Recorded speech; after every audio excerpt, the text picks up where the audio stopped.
He got a golden ticket into the United States of America. We gave him a student visa. He got into one of our most prestigious universities. We let him study alongside American kids who were the next generation of leadership.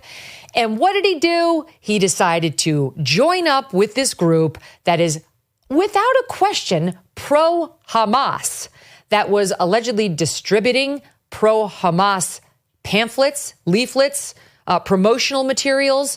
He was extremely defensive of what had been done by Hamas on 10/7. And he recognized that even though he was here on a temporary status, yes, we give him a green card, but that you're not a citizen yet, that he should be in a more of a supportive role for this organization that was organizing the hell on Columbia's campus. But he still took part. He couldn't quite keep it together long enough to get citizenship. It was that important to him. And so by his own admission, he was a spokesperson for the group that was on Columbia's campus last year, causing all the havoc. Were they there to protest all the dead babies in Israel? No, they weren't. They actually looked at that as an acceptable form of armed resistance. We heard that from Khalil's own mouth, at least according to a fellow student at Columbia who posted a video of him speaking for the group whose spokesman he was, justifying armed resistance against Israel. This is, again, post 10/7. Columbia student David Lederer posted this on X on March 11th. It's a little hard to hear, but try to listen here in SOT 14A. As you've seen, Palestinians have tried multiple forms of resistance, whether it is armed, unarmed resistance, peaceful, whatever. But Israel and their propaganda always find something to attack. We tried armed resistance, which is again legitimate under international law, but again Israel it is terrorism. We've tried. Okay, so what you heard there is Palestinians have tried multiple forms of resistance, whether it's armed, unarmed resistance, peaceful, whatever, but Israel and their propaganda always find something to attack. We tried armed resistance, which is, again, legitimate under international law, but again, Israel, it is terrorism. So that's, okay, that's a point of view. We don't have to actually support him in that point of view because what he's really doing there is endorsing Hamas and its terror tactics, and endorsing a terrorist group now gets you onto even shakier ground. Okay, but we're still in speech, so he's still on firmer, terra firma versus what actually is going to get him deported. I'm just giving you background on who this guy is. So then he goes and he decides to be the spokesperson for the group that took over Hamilton Hall, that had campus encampments, that made it difficult for Jewish students to pass from A to B on the campus of Columbia, that made it impossible for anyone, Jewish students, professors, cops, to enter Hamilton Hall, a facility for which all students pay, including the Jews.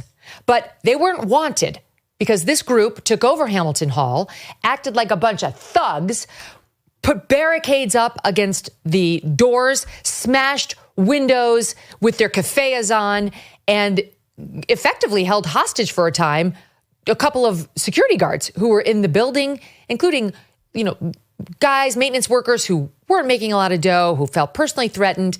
But here's some video, just in case you have forgotten, about what his darling little student group that he's the spokesman for, he was the negotiator for, did at Columbia last year.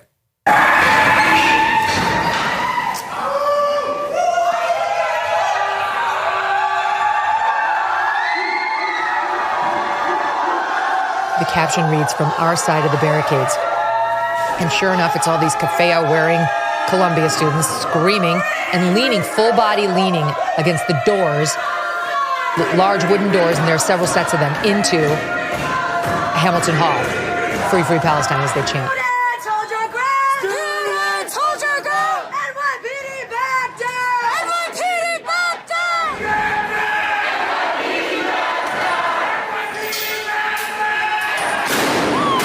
They've got ladders that they're using to barricade the doors. Stun grenades now are going off. It's bedlam. Cops are trying to get in. Let us not dialogue with our persecutors. They're called police officers, and when they tell you to sit your ass down, you do it. Or you get arrested, or possibly deported, Khalil. Now, he was smart enough not to actually go, as far as we know, to that particular event because he was trying to become one of us. He was trying to become a U.S. citizen. It's a no, okay? It's a no, sir. Enjoy Syria. Zero chance he's becoming an American citizen now. But he wants to hold on to that green card and he wants to stay here in the United States. And he says, oh, I'm married to an American and I'm expecting an American baby. Should have thought of that before last year. Bye. Get out. Who the hell feels sorry for this guy? He'll do fine in Syria. His ideology seems to parallel perfectly what he will find over there. You'll love it. Sharia law, you can find it in lots of places in the Middle East. Take your pick, but not here in America. Bye. So what did he do? He acted as the liaison between this lawless student group and the university and continued to go into, this is our understanding as of this date. There hasn't been a full recitation of it, but I've spent the weekend pouring through the reports and what we do know about him. And it appears, there's no question he was the spokesperson for this group that was behind the encampments and behind the taking of Hamilton Hall. And he was in there with the administrators, apparently on a daily basis, saying, basically, you give us what we want, which is to divest Colombia from all of Israel, or you get more Hamilton Halls. Do you understand? And Andy McCarthy of National Review has had a couple of great pieces of this on this, one on Fox News, one on NR. And he likened this to the guy, Robert Duvall character in The Godfather, Tom Hogan, who went over to see the movie producer who wouldn't cast the Frank Sinatra-like character in that movie, in his movie.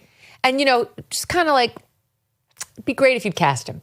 Love it if you'd cast him. Yeah, I'm not muscle. I'm just the lawyer, but geez, we really appreciate it if you cast him in this role.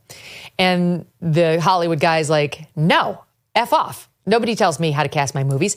And then he got a head horse in his bed. His favorite racing horse wound up with its bloody head in his bed in one of the most infamous or famous scenes from that movie, most memorable for sure.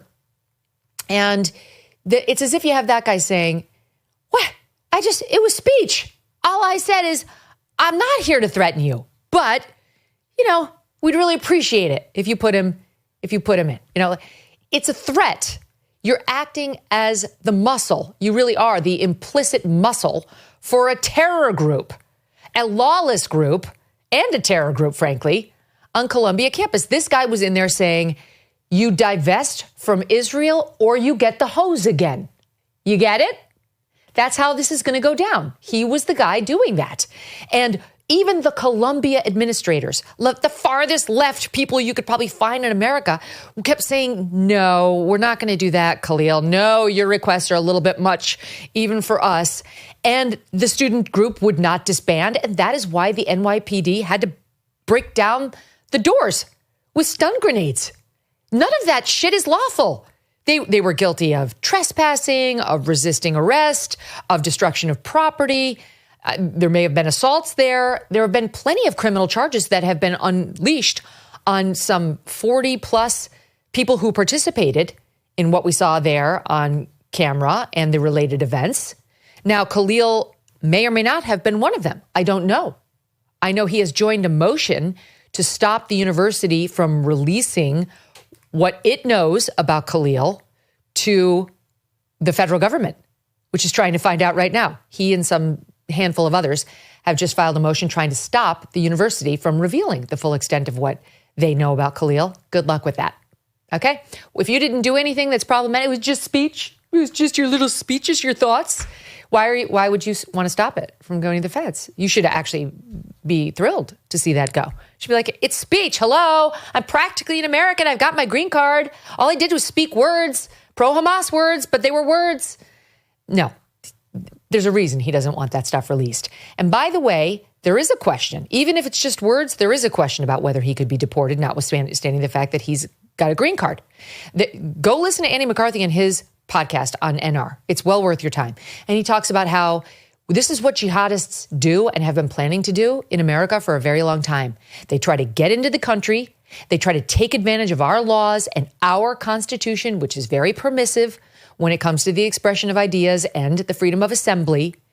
And then they try to martyr themselves and bit by bit change the law just to make it a bit more flexible, a little bit better for their side. And so there is a real reason for the Secretary of State to be able to say, I consider that person, not yet a citizen, a threat to the foreign policy of the United States of America. How so? Because we don't wish to send the message to other countries that they can send their jihad lovers over here to congregate on American campuses and try to convert our youngsters, who are impressionable young teenagers for at least the first half of college, into joining the jihad. Totally valid POV. And there's no question the Secretary of State has the power to do that. Okay, that's just speech. That's how the law is to me. Pretty clear. It doesn't, if what you're just speaking about is jihad or support of terror, yeah, you're in trouble if you're not an actual citizen. Not if you're an American citizen, not necessarily. But if you're somebody who's less than a citizen asking us to continue the privilege of you staying here, you're in trouble, my friend. And your conduct is where I really want this to land. This guy did more than just speak. He acted like the Robert Duvall character. Nice university here. Shame if anything were to happen to it. All you have to do is divest from Israel. You can have your campus back. We'll let the Jews pass. We'll let the cops come in. We're being perfectly, I'll say it in my soft voice, the one that Khalil uses when he talks on camera, when he presumably was dealing with administrators. Yeah, I would hate for more maintenance workers to get hurt. I would hate for more cops to have to endanger their young lives. I really would hate for more property that the Jews have paid for to get destroyed here on this pretty little campus of yours, administrators. Fuck you, Mahmoud. Get out. You don't go out and buy a life jacket when the boat is sinking, and you don't buy gold when the economy has already collapsed. Clearly others are heeding this advice as gold hit all-time highs already this year. It's not too late for you, too. And you could have Birch Gold help you diversify into physical gold. Birch Gold specializes in helping you convert an existing IRA or 401k in whole or in part into a tax-sheltered IRA in physical gold, and for no money out of pocket. One recent 5-star review said Birch Gold was, quote, knowledgeable, helpful, non-pressure. Get your free info kit on gold by texting the letters MK to the number 989898. There is no obligation, just useful information. With an A+ rating from the Better Business Bureau and countless 5-star reviews, text MK to 989898 and let the experts at Birch Gold help you secure your future today with gold. Thanks so much for watching. If you like what you just saw, hit the subscribe button for more clips and full episodes.